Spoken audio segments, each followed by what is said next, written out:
Welcome back to the deep dive. Today we're undertaking a very specific and I think really intense form of time travel. That's a great way to put it. Instead of, chasing these huge global movements, we are dropping anchor, right, in one single place on the Moselle River, Pontaricum. Exactly.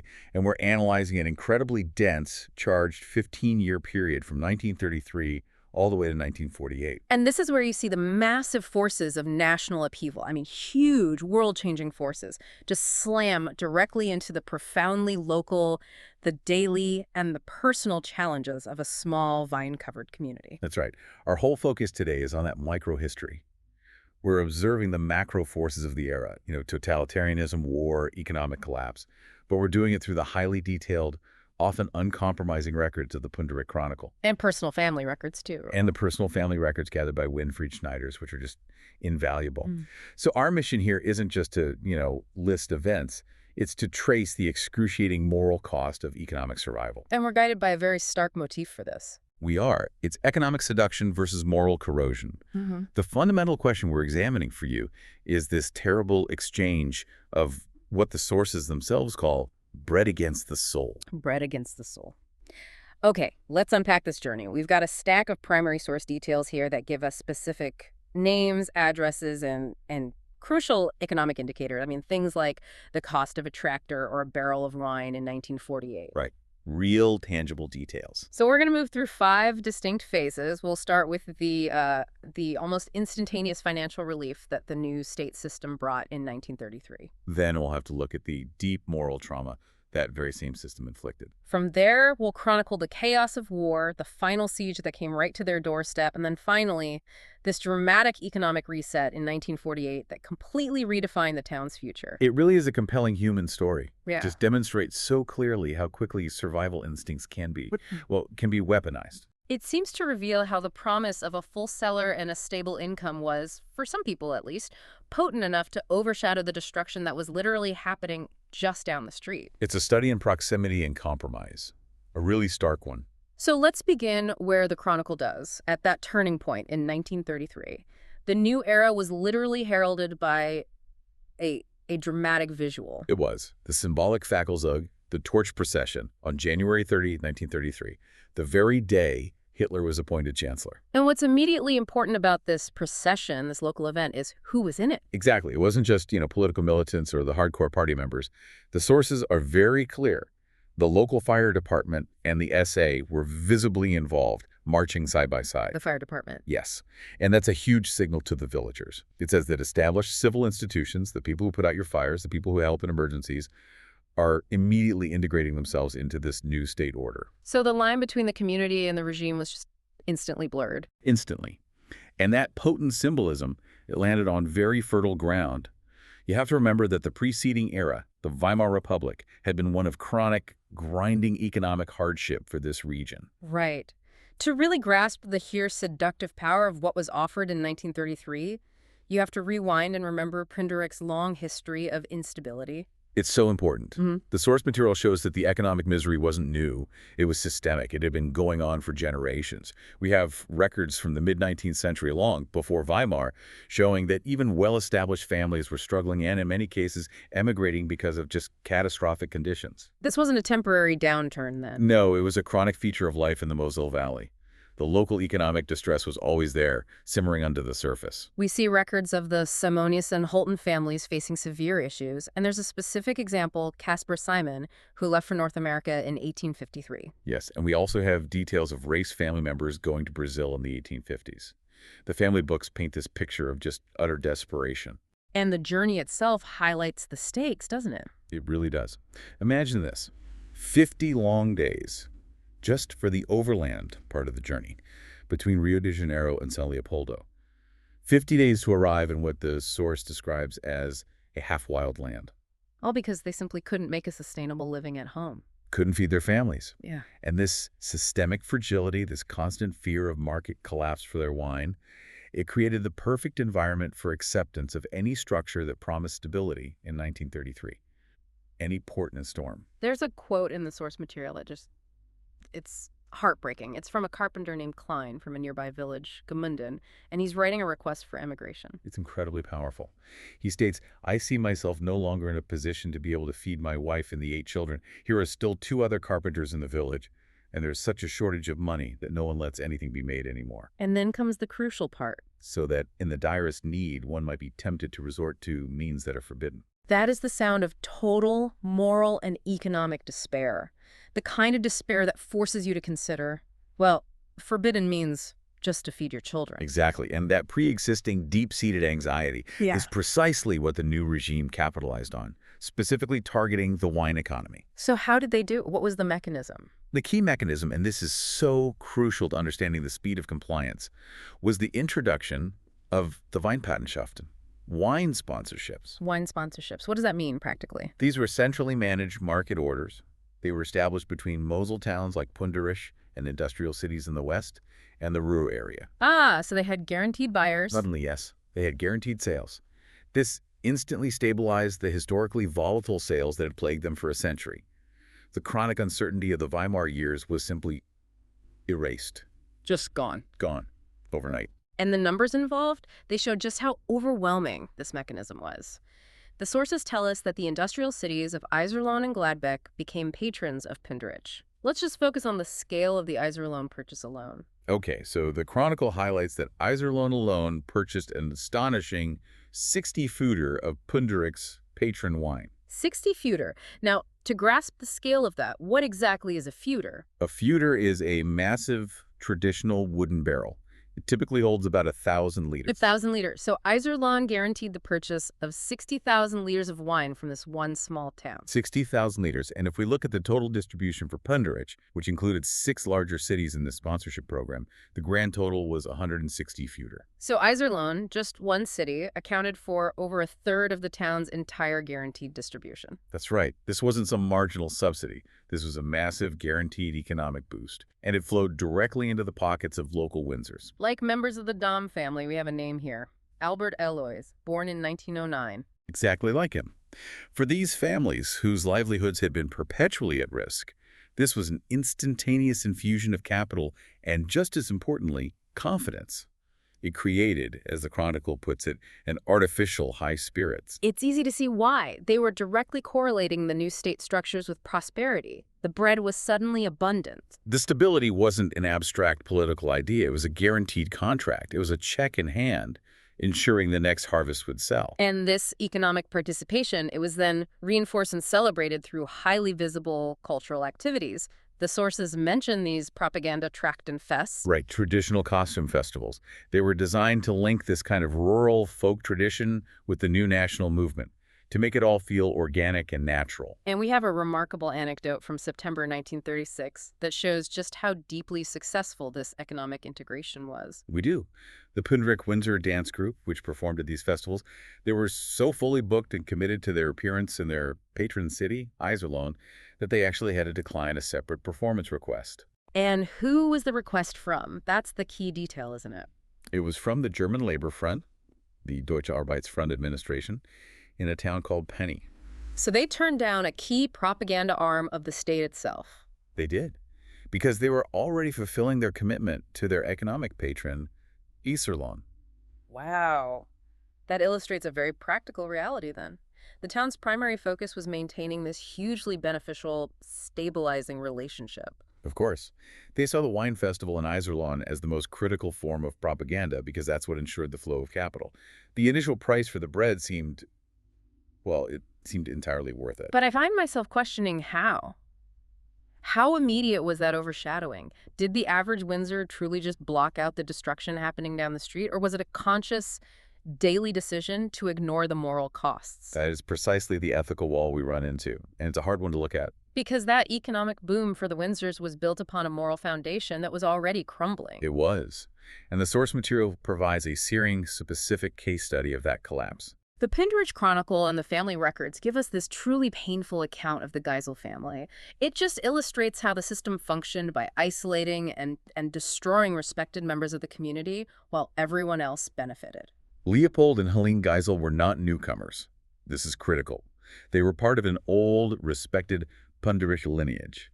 Their ancestor, Anselm Esau Geisel, a merchant, had established the family there way back in 1808. So for over 100 years. Well over. By the turn of the century, Leopold had taken over the family butchery and cattle trade, located right in the heart of the village, Kirstrasse 43. They were integral. And what makes this case study so poignant is Helene Geisel's personal reputation. Yes, the sources really emphasize this. She was a noted figure for her charity. She supported local children with food and clothing when they were young during those brutally lean Weimar years we just discussed. So she was a practical benefactor within the village structure. She helped people directly. She did. And their fate highlights the systematic mechanism of economic destruction. The official national boycott against Jewish businesses began early, on April 1st, 1933. Right. However, in Pontaricum, the Geisels initially retained most of their local long-term customers. The community at first stood by them. So the economic destruction wasn't instantaneous. It was a slow, bureaucratic chokehold. Precisely. The real annihilating blow came later, around 1936. And this is right at the height of the Windsor's new economic success. And the mechanism of their demise was bureaucratic. It was disguised as necessary regulation. It was the allocation of livestock, or Zuteilung von Vieh. By controlling the allocation of raw materials, the state simply cut off their ability to source cattle. So no cattle, no butchery. Exactly. This forced the closure of their once thriving business. Their ability to trade and survive was surgically removed. It was a very sophisticated economic weapon, far more effective than an initial symbolic boycott. It starved the business of its very purpose. And while this quiet administrative persecution was unfolding, was the community entirely silent? No, not uniformly. The sources record an attempted resistance by a local man named Joseph Mencius. He actually stood up and described the persecution as Christenverfolgung. Christian persecution? Yes. If you framed it that way, it suggests he was interpreting the injustice through the only moral framework he had available, a Christian one, rather than a political or racial one. But it confirms that the deep injustice was recognized, at least by some neighbors, even if their comprehension of the regime's core ideology was limited. That recognition, however, proved powerless to stop the physical escalation. The full tragedy came during Kristallnacht, the November 1938 pogrom night. What happened in Pontaricum? Fritz Geisel was deported to Dachau, and the chronicle confirms the chilling detail that local citizens' neighbors participated in destroying the Geisel's windows. This is the moment. This is where the concept of bread against the soul transitions from a metaphor into just brute reality. It becomes agonizingly literal. Elt Geisel, a surviving witness who later shared her story from the USA, provided the shocking detail that forces us to confront this compromise head-on. And what was that detail? She said that some of the SA and Hitler Youth members who participated in the looting and the destruction during Kristallnacht were the very children Helene Geisel had supported with food and clothing during those desperately poor years. The children who took her bread later repaid her charity by destroying her home. Yes. That is the ultimate profound betrayal of community trust, of moral obligation. It demonstrates how successfully the regime had corrupted the most foundational social structures within the village. The price of the economic seduction was paid by those who had offered the most basic help to others. And yet, even in that low moment of collective failure, you mentioned there was still moral ambiguity. There was. The records make sure to note that specific neighbors, and they give their names, Karl Dahm, Alois Dahm, Karl Mergler, and Arnold Buzz stood by the Geisels. What did they do? They were noted for maintaining written contact with Helene, even after she was forced to move to Cologne in July 1939. A small act, but a dangerous one. So this shows the community was fracturing. It wasn't a single, uniform mass of ideological compliance. It was individuals making desperate personal decisions about where their moral line stood. Absolutely. But maintaining contact meant acknowledging the tragedy, surely. Of course.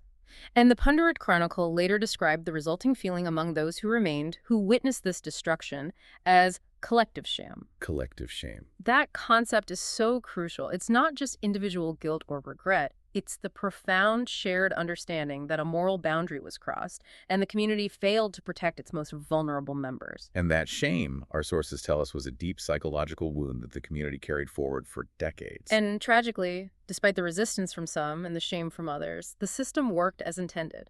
It did. Helene Geisel was deported from Cologne 3 years later to Lodz, or Litzmannstadt, as it was called then, where she perished. The financial stability of the town was literally purchased at the cost of the lives and the destruction of their oldest, most respected neighbors. As the moral crisis transitioned into the physical reality of World War, the town faced challenges that were less about ideology and more about brute survival. Survival against uncontrollable forces, both human and natural. Right. And the first major shock in the war years came from the Moselle itself, The river. the river.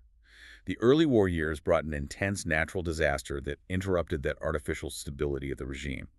In February 1940, Pontaricum suffered a total ice jam, an ice dow, in the ford. And we have to remember, the Moselle was historically prone to this, right? This wasn't a new phenomenon. Not at all. The sources remind us that massive, dangerous ice runs had occurred throughout history. In 1830, 1929, 1845, it was a known recurring threat.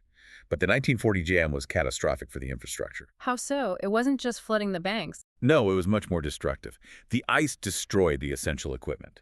The iron ferry mast, which provided the only reliable crossing for the town. And the entire power infrastructure. The whole thing. Imagine the impact.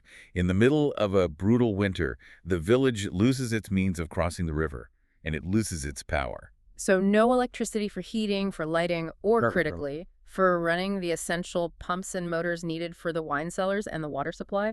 It was a direct, life-threatening disruption to the economic life they had fought so hard to secure. And this is where the extraordinary paradox of the war state emerges, isn't it? They became dependent on the very regime that was causing global chaos for immediate local relief. Exactly. The German regiment Großdeutschland, which was billeted in the area, ended up functioning as the town's immediate aid infrastructure during this natural catastrophe. So the military stepped in. It was the military, with its heavy equipment and its disciplined manpower, that assisted the local community in rescuing cattle and vital goods from the rising floodwaters and the relentless ice. So the organization that was responsible for the moral rot we just discussed was simultaneously the only entity with the logistical capacity to save local livelihoods from the forces of nature.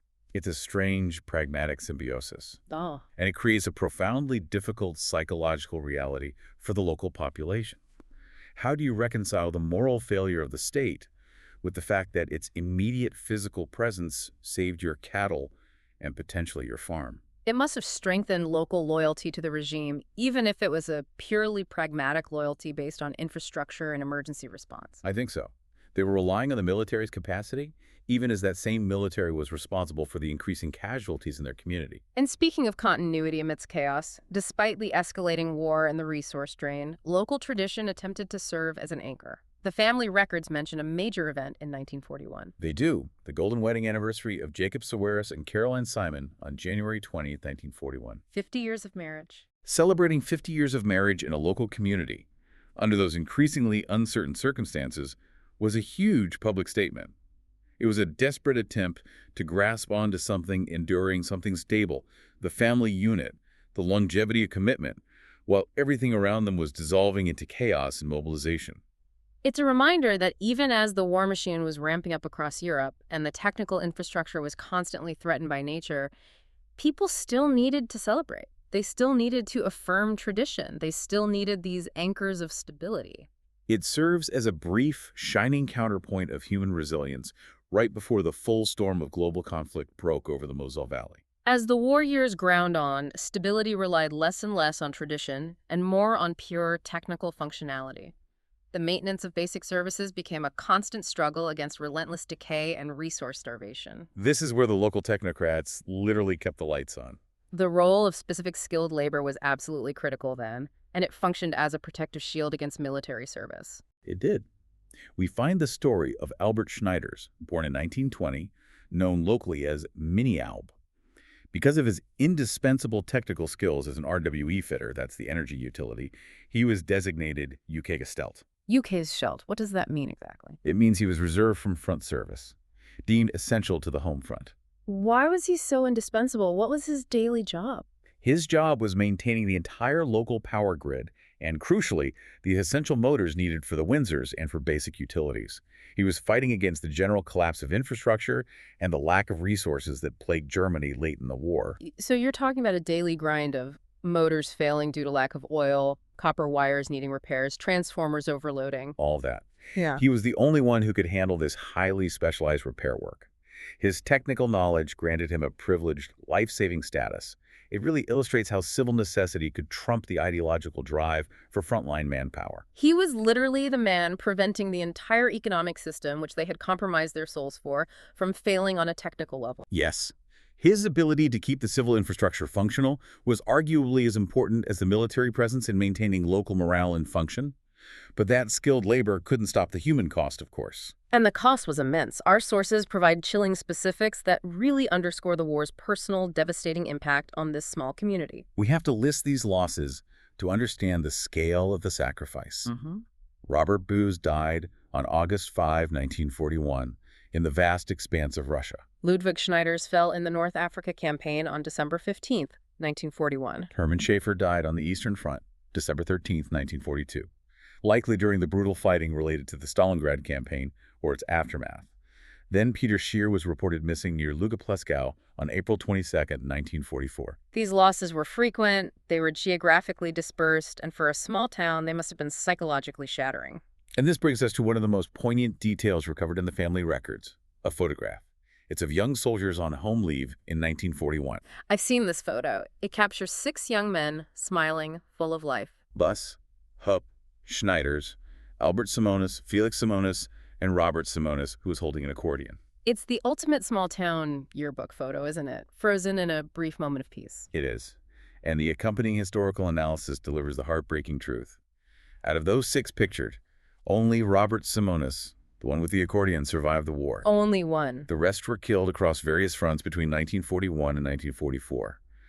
That photograph is a silent, enduring testament to Pundrik's collective sacrifice. When you see those young men, you see 5 empty chairs that would never be filled again. As the conflict entered its final stage, the war didn't just claim their sons overseas, it came home with devastating force.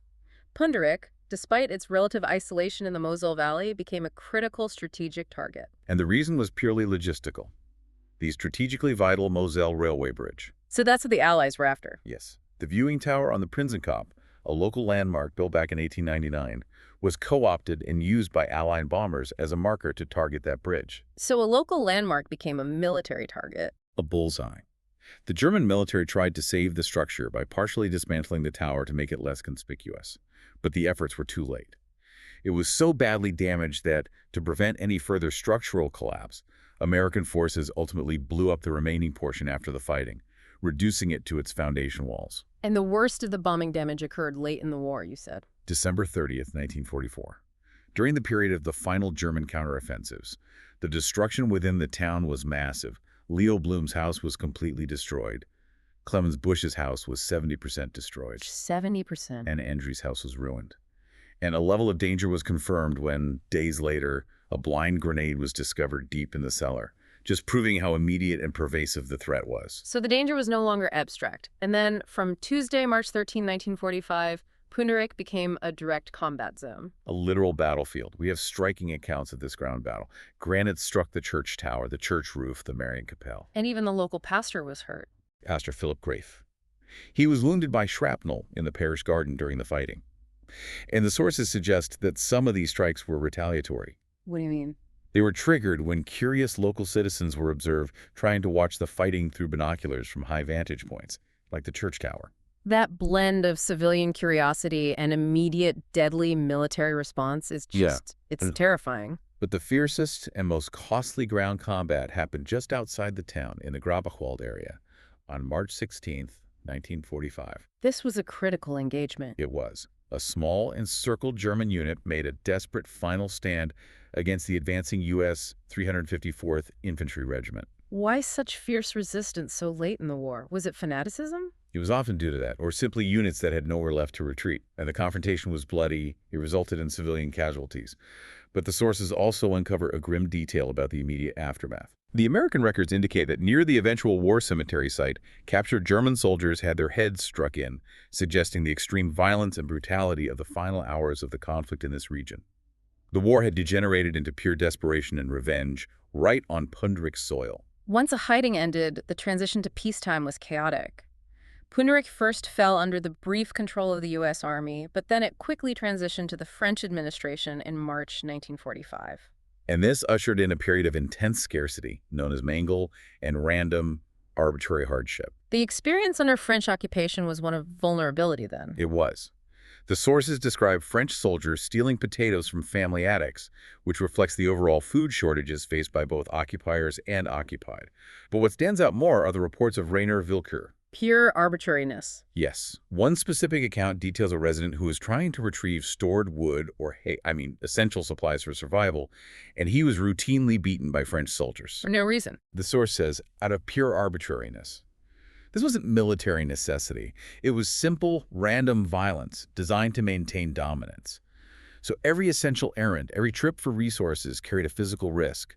The trauma didn't end when the shooting stopped. Meanwhile, the formal economy was completely shattered, leading directly to the hamster site. The scavenging time, dominated by barter. And with the national currency completely meaningless, local wine, the very product that had been stabilized by political sponsorship in 1933, stepped up. It became the critical currency for survival in 1946 and 1947. So the Moselle vendors found themselves in a unique position again. How did this barter system actually function? The wine was traded directly for desperately scarce industrial goods. Things like nails, shoes, textiles, essential tools. And where were they getting these goods? Well, because the French zone was often as resource-starved as the rest of the country, the Windsors often had to risk traveling, sometimes by bicycle, sometimes on foot, to the English zone further north to find these industrial products. They were trading a perishable luxury for enduring essential items, and risking violence and arrest to do it. Exactly. And it must have been a highly unequal and precarious form of compensation for the terrible damage the war inflicted. It was, and even when they tried to seek official recompense, the bureaucratic process was just insulting. Requests for compensation for war damages had to be filed in French. And despite the invaluable help of a local man, Alfred Dahm, who acted as a translator, one family received what was designated as generous and adequate compensation. And the amount was? Only 14 DM. 14 Deutschmarks for a house that was 70% destroyed. That is a stunning display of official contempt for civilian suffering. It must have bred immense resentment. It set the stage for the massive historical shockwave that followed, the Währungsreform, the currency reform of 1948. This was the true, unexpected economic reset that finally broke the cycle of scarcity. And how did that reform, which was a national policy, so profoundly affect Pontaricum specifically? Suddenly, almost overnight, confidence returned. And there was enormous, unprecedented demand for wine at high, sustainable prices. People who had been hoarding cash or goods now had a stable currency and immediate needs. And the Windsors were sitting on a product that was suddenly highly desirable and exchangeable. And the numbers reflect the scale of the change. It's staggering. What do the sources say? The sources record that a feuder of must remember, that's 1,000 liters, costs 2,500 DM. 2,500 Deutschmarks. Given the recent trauma, the years of hamster site, and the long, terrible history of wine market volatility stretching back to the 19th century emigration waves, this influx of capital provided excellent rapid earnings. And that sudden explosive capital wasn't just used to buy food. It modernized the entire industry. Right. The stability didn't just rebuild individual lives, it mechanized them. Correct. This new income allowed many Windsors in the immediate years that followed to purchase essential machinery, most notably tractors.